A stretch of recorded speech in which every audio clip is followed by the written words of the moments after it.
En France, Code civil et Code pénal, deux piliers du droit, chacun fondamental. Le Code civil, privé, des biens entre individus, ça vous parle? Contrat, famille, bien, tout s'y étale. Exemple de location, un cas concret, propriétaire et locataire, mauvais marché. Au tribunal civil, ils résolvent le conflit. Réparation, résiliation, expulsion, ainsi agit. Autre exemple, divorce, chemin épineux. Le Code civil intervient, sépare les amoureux. La garde des enfants, le partage des biens. Le tribunal civil guide vers un futur serein. Le Code pénal, lui, traque les crimes. Vol, homicide, les actes qui abîment. En cas de vol, l'auteur sera poursuivi. Peine d'emprisonnement, amende, tout y est défini. Homicide involontaire ou tragique action, le Code pénal détermine la sanction. Selon la gravité, sera condamné.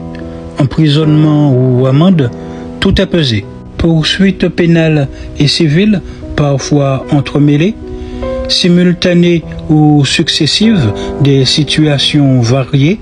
Dans certains cas, les deux voies coexistent. Sanctions pénales et compensation, chacune persiste. Mais des situations se présentent aux surprises, où une poursuite empêche l'autre, aux méprises. Un prêt non remboursé, le civil est de mise. Mais si tromperie est prouvée, le pénal se précise. Un voleur est jugé, le pénal est en route. Les victimes pourraient-elles obtenir pour toutes des compensations financières, une indemnité? Le civil pourrait plaider, c'est une possibilité. Cependant, il faudrait être prêt à défendre sa cause.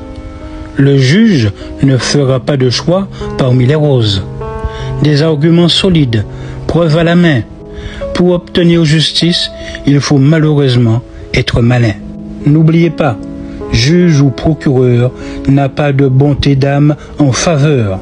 C'est à vous de trouver l'expertise nécessaire, argumenter, convaincre pour être vu exemplaire. En somme, le droit civil et pénal sont différents. Leur rôle bien distinct pour un système le plus cohérent. Malgré les obstacles, il est toujours possible de poursuivre, mais avec des arguments solides, un juge à convaincre, votre vie à vivre. Lundi 24 juillet 2023, Yanis Malael, l'ancien journaliste juridique, lanceur d'alerte qui s'y brûla les ailes, à croire que justice et morale y étaient de pair, sauf que juge et procureur qui me flattaient hier, à trop leur rappeler morale, trouvèrent de quoi me taire.